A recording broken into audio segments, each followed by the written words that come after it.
నమస్తే అండి. నా పేరు V Jyothi, lecturer in zoology, government degree college for women, Siddipet. క్రిందటి లెసన్లో జీర్ణ వ్యవస్థ గురించి వివరించడం జరిగింది. ఇందులో కార్బోహైడ్రేట్, ప్రోటీన్స్, లిపిడ్ల జీర్ణక్రియ వెరీ ఇంపార్టెంట్ క్వశ్చన్ అని చెప్పొచ్చు. Digestion of carbohydrate, digestion of proteins, lipids చాలా వరకు ఇంపార్టెంట్ క్వశ్చన్ అని చెప్పవచ్చు. ఈ డైజెస్ట్ సిస్టంలో చూసినట్టయితే డిఫరెంట్ పార్ట్స్ మనం చూసినట్టయితే ఇది మెయిన్ ఇంపార్టెంట్గా మౌత్ పార్ట్లోనే డైజెస్టివ్ సిస్టమ్ డైజెషన్ అనేటువంటిది మొదలవుతుంది. జీర్ణ వ్యవస్థ మొదలయ్యే అవకాశం ఉందని చెప్పిన ఈ హ్యూమన్ డైజెస్ట్ సిస్టంలో కార్బోహైడ్రేట్ల డైజెస్ట్ సిస్టమ్ ఎలా జరుగుతుంది, ప్రోటీన్ల డైజెస్ట్ ఎలా ఉంటుంది, లిపిడ్ల డైజెస్టివ్ సిస్టమ్ ఎలా ఉంటుందో చూద్దాం. ఒక ఓవరాల్గా చూసుకుందాం. పై వైపు కొద్దిగా డైజెస్ట్ సిస్టమ్ గురించి చూసుకొని అందులోకి లెసన్లోకి ఎంట్రీ అవుదాం. ఈ oral cavity to oesophagus to duodenum, stomach, small intestine, large intestine. Small intestine centimetre వచ్చేసి 7 మీటర్స్ అనుకోవాలి. నేను పాత లెసన్లో సెంటీమీటర్ అని చెప్పాను, సారీ. చిన్న ప్రేగు యొక్క కొలత 7 మీటర్లు అని చెప్పవచ్చు. పెద్ద ప్రేగు యొక్క కొలత చూసినట్టు 1.5 మీటర్స్, గుర్తుపెట్టుకోండి మీటర్స్. 7 మీటర్స్ వచ్చేసి చిన్న ప్రేగు, స్మాల్ ఇంటెస్టైన్. లార్జ్ ఇంటెస్టైన్ వచ్చేసి 1.5 లార్జ్ ఇంటెస్టైన్ అని చెప్పవచ్చు. ఈ స్మాల్ ఇంటెస్టైన్లో కావచ్చు, డైజెస్ట్ సిస్టంలో కావచ్చు, బక్కల్ క్యావిటీలో కావచ్చు, ఇవన్నీ అంటే ఓరల్ క్యావిటీలో కావచ్చు, ఇవన్నీ సలైవరీ ప్రకారం ఎలా డైజెస్ట్ అవుతాయి మెయిన్లీగా మనం చూద్దాం. అన్నీ కూడా ప్యాంక్రియాస్ కావచ్చు, స్ప్లీన్ కావచ్చు, అన్నీ ఎవ్రీథింగ్ మనం ఇందులో డిస్కస్ చేద్దాం. ఫస్ట్ వన్ చూస్తే డైజెషన్ ఆఫ్ కార్బోహైడ్రేట్ల గురించి మనం చూద్దాం. మామూలుగా నెక్స్ట్ స్లైడ్లోకి వెళ్దాం మనం.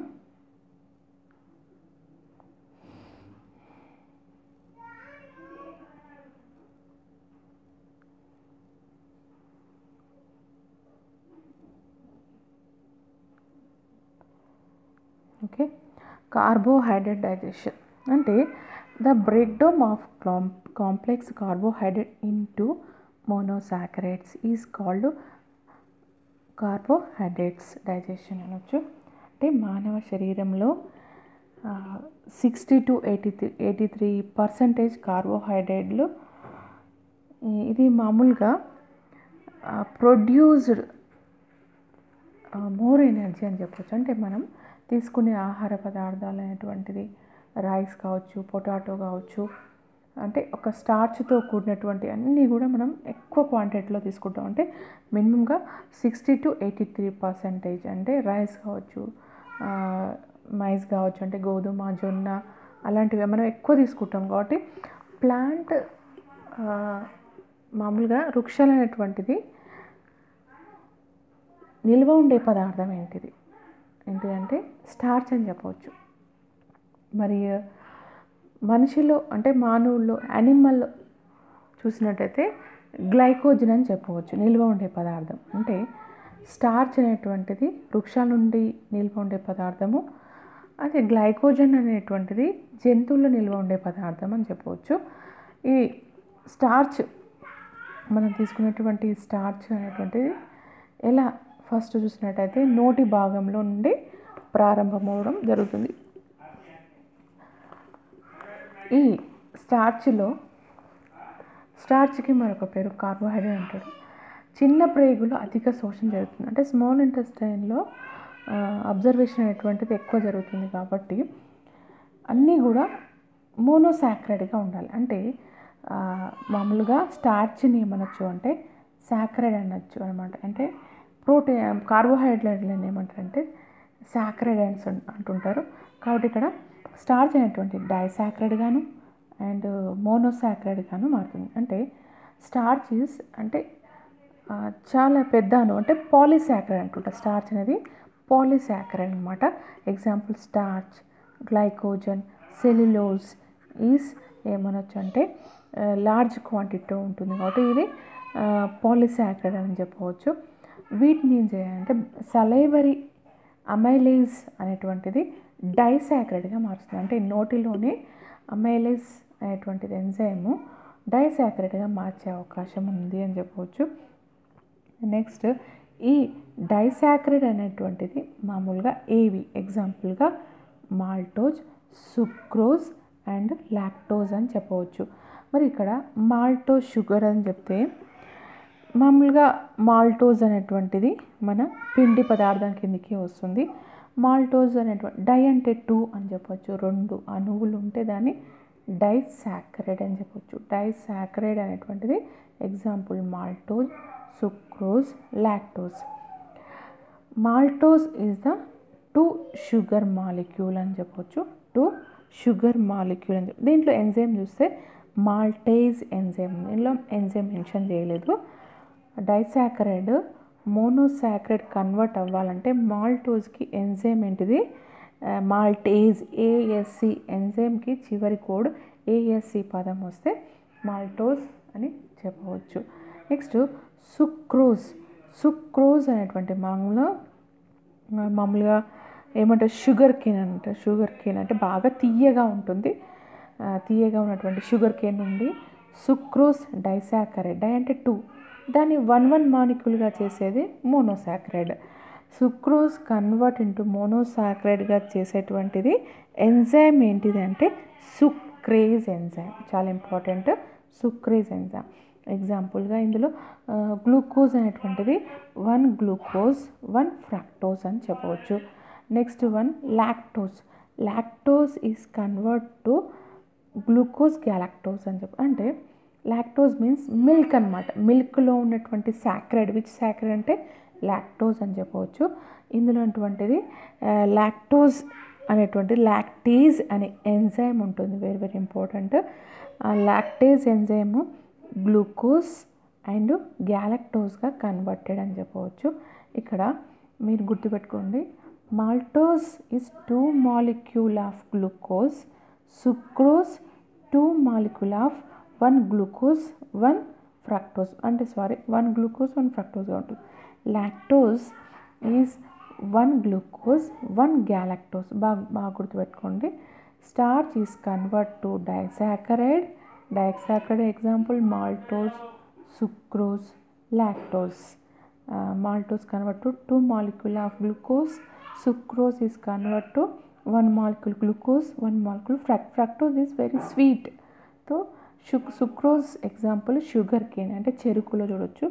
లాక్టోజ్ కొంచెం షుగర్తో పోలిస్తే కొంచెం చప్పగా ఉంటుంది, అంత స్వీట్ ఉండదు కాబట్టి కొద్దిగా ఇందులో గ్యాలక్టోజ్ అనేది ఉండే అవకాశం ఉంటుంది.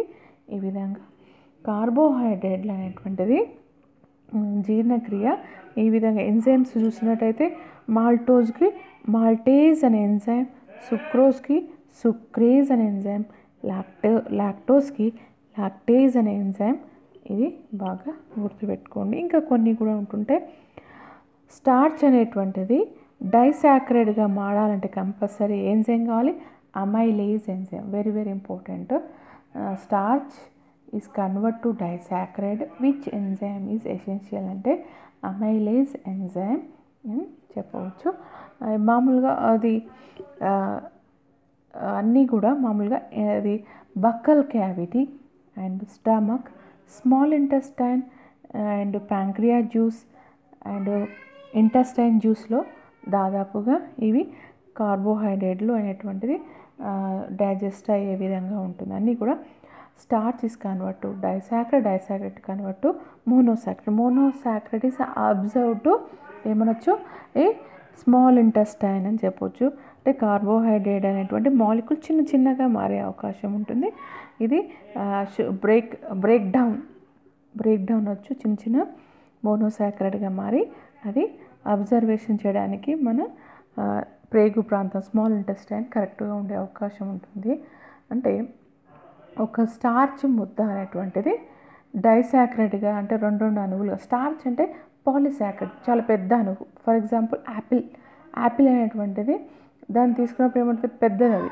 దాన్ని చిన్న కొరికి ఏం చేస్తాం మనం, నవ్వినప్పుడు అమైలేజ్ అనే ఎంజైమ్ ద్వారా డైసాక్రైడ్గా మారుతుంది. డైసాక్రైడ్ కాస్త మోనోసాక్రైడ్గా మారుతుంది. Monosaccharide it observe the small intestine అని చెప్పవచ్చు. మనం నెక్స్ట్ వీడియోలోకి వెళ్దాం.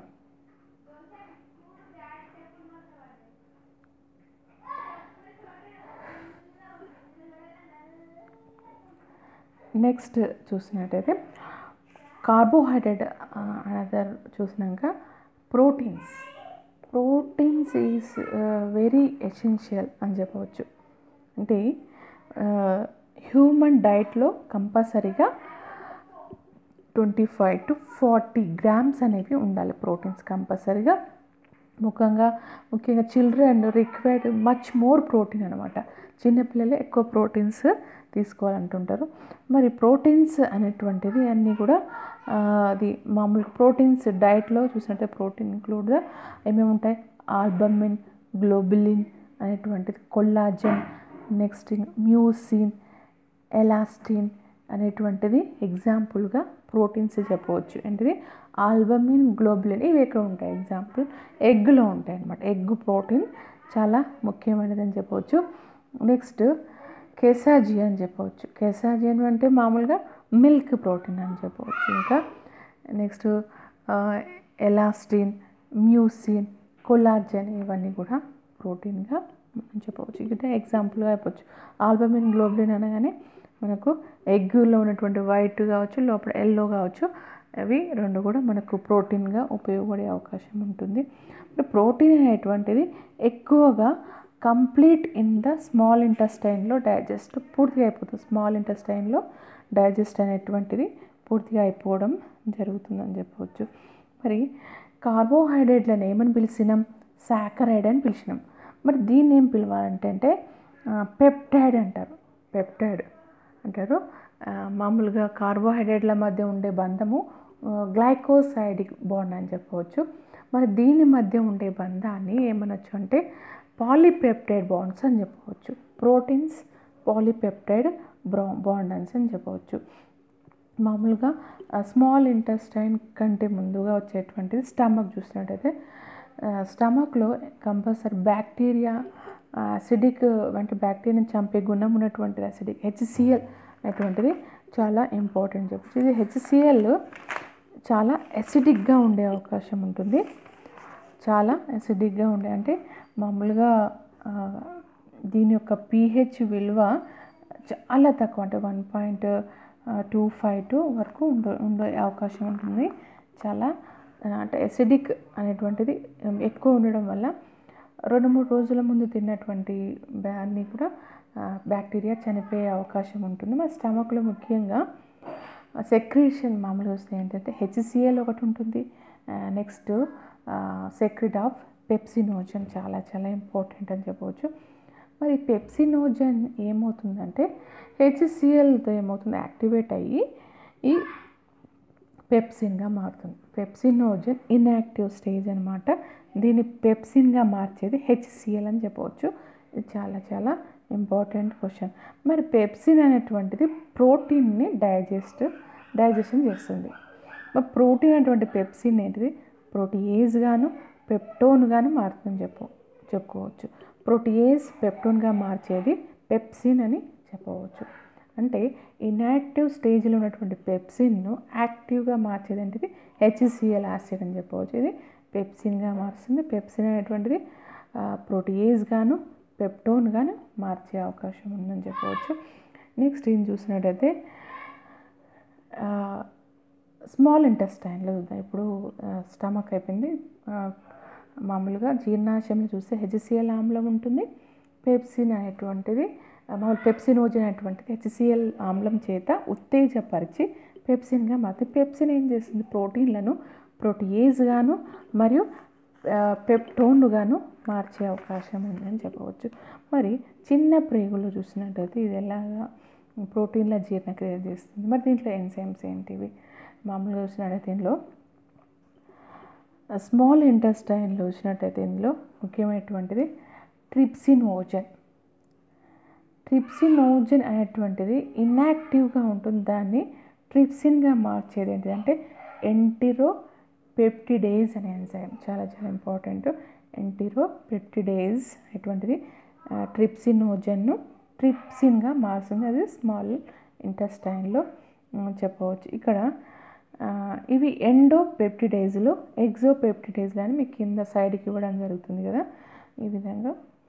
ఇది స్మాల్ ఇంటెస్టైన్లోనే ఉన్నటువంటిది. మరి ఇక్కడ చాలా ఇంపార్టెంట్గా చెప్పవలసిందంటే ట్రిప్సినోజన్ అనేటువంటి ట్రిప్సిన్గా మారుతుంది.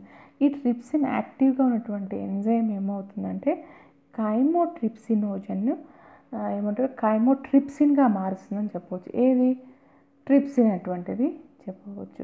మరి ఇది ఏమవుతుందంటే హెచ్సిఎల్ అనేటువంటిది పెప్సినోజన్ పెప్సిన్గా మార్చింది కదా. ఈ పెప్సిన్ అనేటువంటిది ప్రోటీన్లను ప్రోటీయేజ్గాను పెప్టోన్గా మారింది కదా. మరి ప్రోటీయేజ్లను మామూలుగా దీన్ని మోనోసాక్ అంటే వన్ మాలిక్యూల్గా మార్చాలి అంటే మామూలుగా డైపెప్టైడ్లను మోనోపెప్టైడ్గా మార్చేది ఏంటిదంటే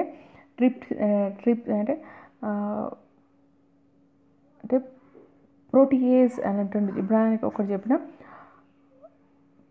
ప్రోటీయేజెస్ పెప్టోన్స్ అని చెప్పినా కదా. ప్రోటీయేజెస్ను ఎలాస్టియేజ్గా మార్చేది ఏంటంటే ట్రిప్సిన్ అని చెప్పవచ్చు. మరి కార్బాక్సిపెప్టిడేజ్ను ట్రిప్సిన్ అనేటువంటిది కార్బాక్సిపెప్టిడేజ్గా మార్చిందని చెప్పవచ్చు. ఈ కార్బాక్సిపెప్టిడేజ్లో చూసినట్టే మరి ఇందులో ఉన్నటువంటిది అలనిన్, గ్లైసిన్, సెరిన్ అనేటువంటి అంటే ఎలాస్టీస్ అని చెప్పంటే ఎలాస్టియేజ్ అనే ఎంజైమ్లో మెయిన్లీగా 3 ప్రోటీన్స్ ఉండే అవకాశం ఉంటుంది. అంటే వీటిని అమైనో ఆమ్లాలు అంటుంటారు.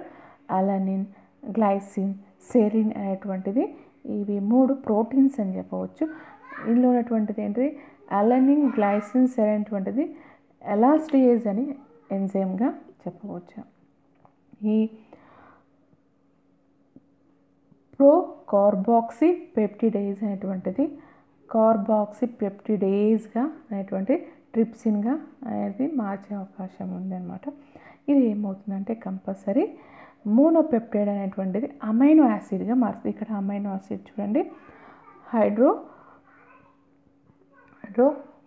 అని హైడ్రోఫిలిక్ హైడ్రోఫోబిక్ మీరు వినే ఉంటారు. హైడ్రోఫోబిక్ మీన్స్ నీటిని ఆకర్షించదు అని గుర్తుపెట్టుకోండి. నీటిని ఆకర్షించకపోవడం హైడ్రోఫోబిక్.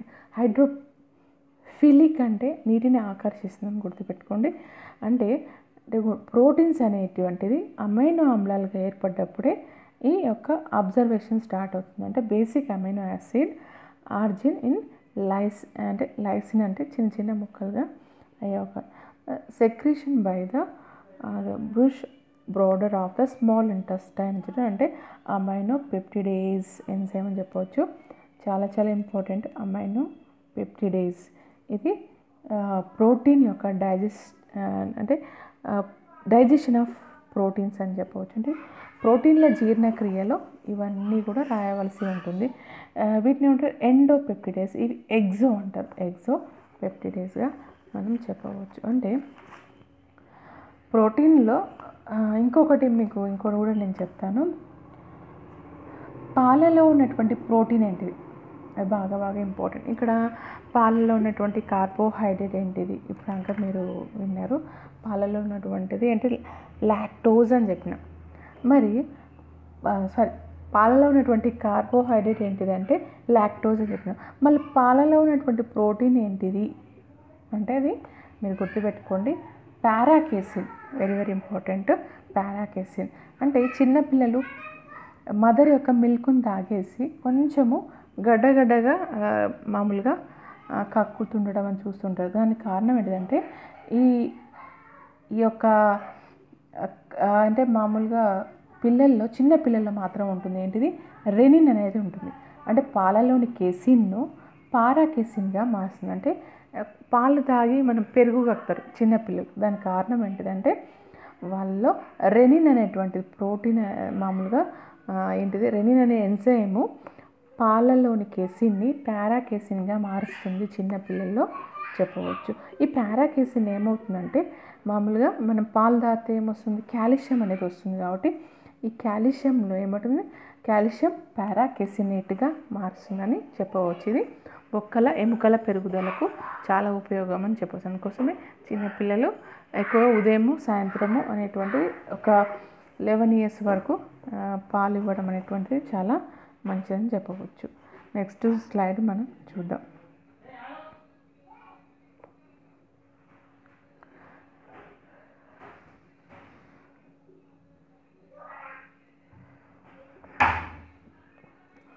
నెక్స్ట్ ఇది ఒకటి చూడండి, ప్రోటీన్ మెటాబాలిజం చూడండి. అంటే ఏ విధంగా ఇప్పుడు అంకా నేను చెప్పాను, పెప్సినోజన్ను పెప్సిన్గా మార్చేది HCl. ఇది ఆటో యాక్టివేషన్గా మార్చేటువంటిది, అంటే ఆటో మీన్ అంటే ఇన్యాక్టివ్ స్టేజ్ అయినటువంటి పెప్సినోజన్ను పెప్సిన్గా మార్చేది HCl అనేటువంటిది చాలా ఇంపార్టెంట్ అండి. ఇది పెప్సినోజన్ను పెప్సిన్గా మారుస్తుంది ఒకటి. ఇది ఆటో అంటే కొన్నిసార్లు సెల్ఫ్గా చేసామంటే పెప్సినోజన్ను పెప్సిన్గా మార్చేది పెప్సిన్గా చెప్పవచ్చు. నెక్స్ట్ ఇది కేవలం స్టమక్లోనే జరుగుతుంది కాబట్టి దీని ఏమంటే గ్రాస్టిక్ అని చెప్పవచ్చు. నెక్స్ట్ చూద్దాం.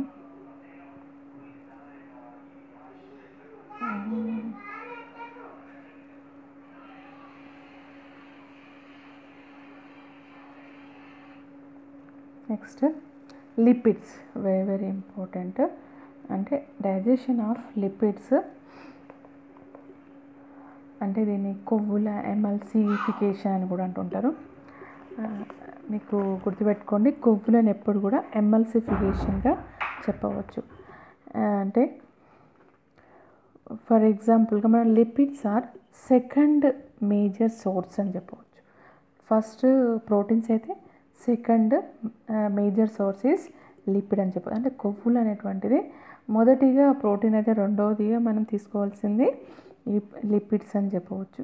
ఇందులో లిపిడ్స్లో చూసినట్టయితే ఇందులో ఎగ్జాంపుల్గా చూసినట్టయితే fatty acids, glycerol by the enzyme ఏంటిది లైపేజ్ అని చెప్పవచ్చు. అండి fatty acid and glycerol by enzyme is lipase. అంటే ఫ్యాటీ ఆమ్లాలుగాను గ్లిజరాల్గా మార్చే ఎంజైమ్ ఏంటిది లైపేజ్. ఇక్కడ మీకు కనిపిస్తుంది అనమాట. ఇది లైపేజ్ అనే ఎంజైము ఎమల్సిఫికేషన్ అని చెప్పవచ్చు. ఫ్యాట్ ఎమల్సిఫికేషన్కి చాలా ఇంపార్టెంట్ అని చెప్పవచ్చు. మామూలుగా సెలైవా కంటెంట్ ఏమనొచ్చు, లైపేజ్ ఎంజైమ్ అనేటువంటిది ఎంజైమ్ ద్వారానే స్టార్ట్ అయిపోతుంది. మరి ఇక్కడ ఎమల్సిఫైయింగ్ ఏజెంట్గా ఏమనొచ్చు, లైపేజ్ అనే ఎంజైమ్ అని చెప్పవచ్చు.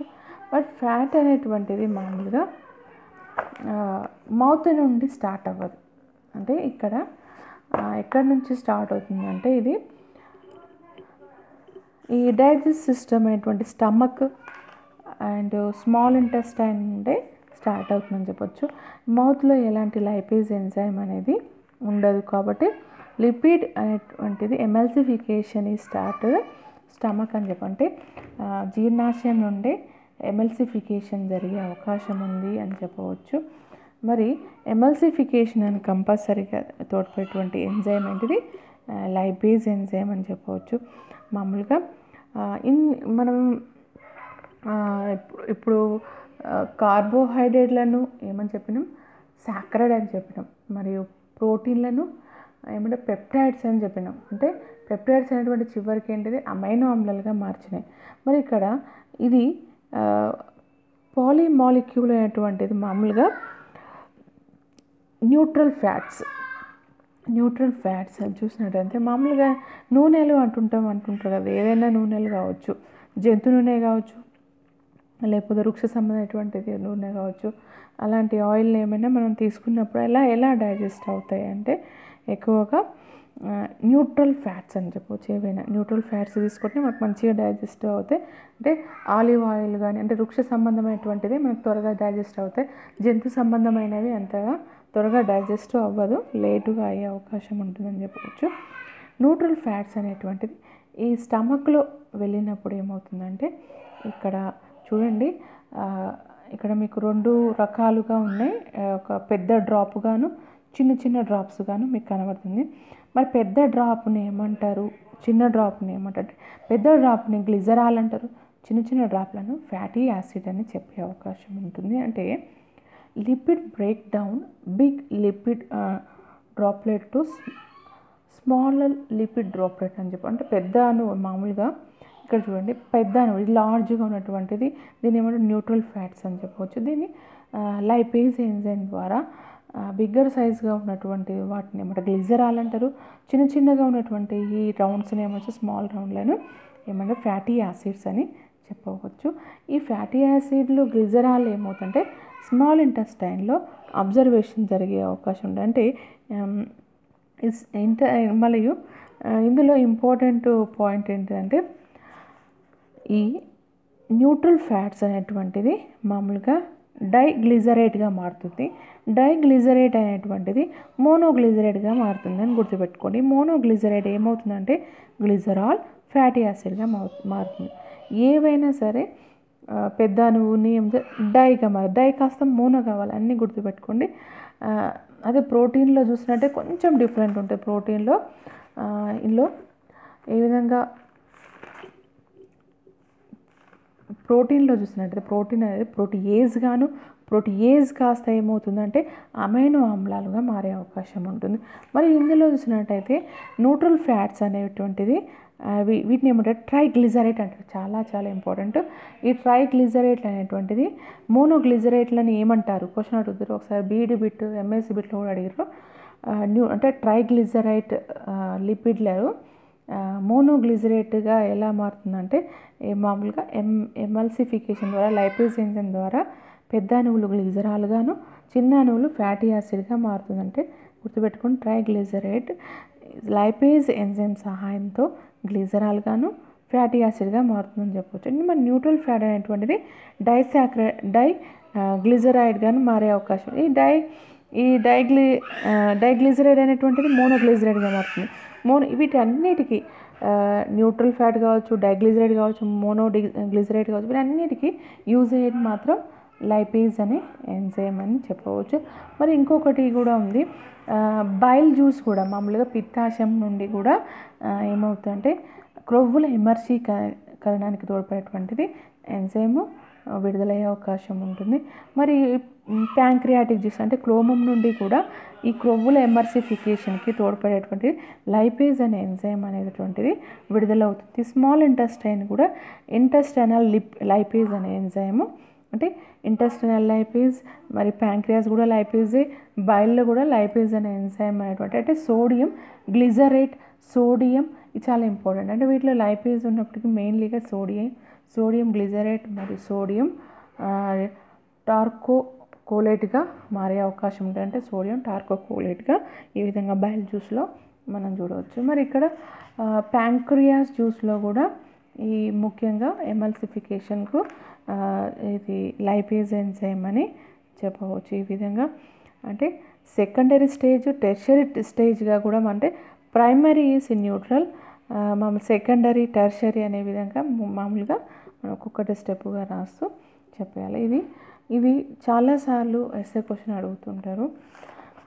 కార్బోహైడ్రేట్ల జీర్ణక్రియ గురించి రాయండి, మళ్ళీ ప్రోటీన్ల జీర్ణక్రియ గురించి రాయండి, లిపిడ్ల జీర్ణక్రియ గురించి రాయండి అని చాలాసార్లు క్వశ్చన్ అడిగే విధంగా ఉంటుంది. మీరు బాగా గుర్తుపెట్టుకోండి ఒక విషయము, ఏది ఏమైనా కూడా నా ఫేస్ మీరు చూడకపోతే చూడవచ్చు. ఇందులో ఏమైనా కూడా కార్బోహైడ్రేట్ అనేటువంటిది ఏ విధంగా గ్లూకోజ్గా మారే అవకాశం ఉంటుంది. And carbohydrate convert into glucose అనేది monosaccharide, protein is convert into amino acid, lipid is convert to fatty acid, glycerol. That only small intestine is absorb అని చెప్పవచ్చు. మామూలుగా మీకు ఒక క్వశ్చన్ అడిగాను, స్మాల్ ఇంటెస్టైన్లో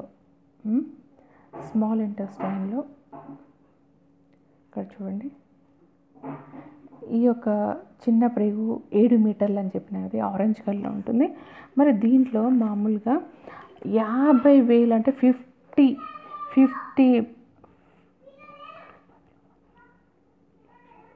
50 లక్షలు అంటే 50 lakhs విల్లైలు అనేవి ఉంటాయి స్మాల్ ఇంటెస్టైన్. ఇవన్నీ కూడా ఏవి చెప్పినందుకు ఇప్పుడు మొత్తం కూడా అబ్జర్వేషన్ చేసి, అంటే కార్బోహైడ్రేట్ గ్లూకోజ్గా మారితే అబ్జర్వేషన్, ప్రోటీన్ అమైనో యాసిడ్గా మారితే అబ్జర్వేషన్, లిపిడ్స్ను ఫ్యాటీ యాసిడ్గా మారితే అబ్జర్వేషన్, నెక్స్ట్ గ్లిజరాల్గా కూడా మారితే అబ్జర్వేషన్ జరుగుతుంది. అంటే ఈ విధంగా విల్లేలు అనేటువంటిది పునఃశోషణ మరి ఇక్కడ విల్లేలు అనేటువంటి పునఃశోషణ జరగాలంటే ఇందులో చాలా ఇంపార్టెంట్ పెరిస్టాటిల్ మూవ్మెంట్ అనేది జరగాలి. ప్రేగులో పెరిస్టాటిల్ మూవ్మెంట్ అనేది చాలా ఇంపార్టెంట్ అని చెప్పవచ్చు. మీకు వినని వాళ్ళు ఉంటే ఈ వీడియోలో చిన్న ప్రేగులో చూసినట్టయితే పెరిస్టాటిల్ మూవ్మెంట్ కావచ్చు, ఇందులో అన్ని రకాల అంటే అంటే glucose, amino acid, glycerol, fat అన్నీ కూడా అబ్జర్వేషన్ చేసినప్పటికీ నీటిని మాత్రం అబ్జర్వేషన్ చేసి, అంటే శోషణ చేసేది మాత్రం పెద్ద ప్రేగు అని చెప్పవచ్చు. అందుకోసం నీరు చివరి వరకు ఉంటుంది. పెరిస్టాటిల్ మూమెంట్ అంటే ఒక తరంగాకార చలనము అని కూడా చెప్పవచ్చు. దీని ద్వారా ఆహారం అనేటువంటిది రవాణా అనేటువంటిది జరిగే అవకాశం ఉంటుంది అని చెప్పవచ్చు. అన్ని రకాల ఆహార పదార్థాలను చిన్న ప్రేగు అనేటువంటిది గ్రహిస్తుంది, అంటే అవి కూడా చిన్న అణువులుగా మారుస్తూనే గ్రహిస్తుందని చెప్పవచ్చు. Okay, thank you. నెక్స్ట్ వీడియోలో మనం కలుస్తాం.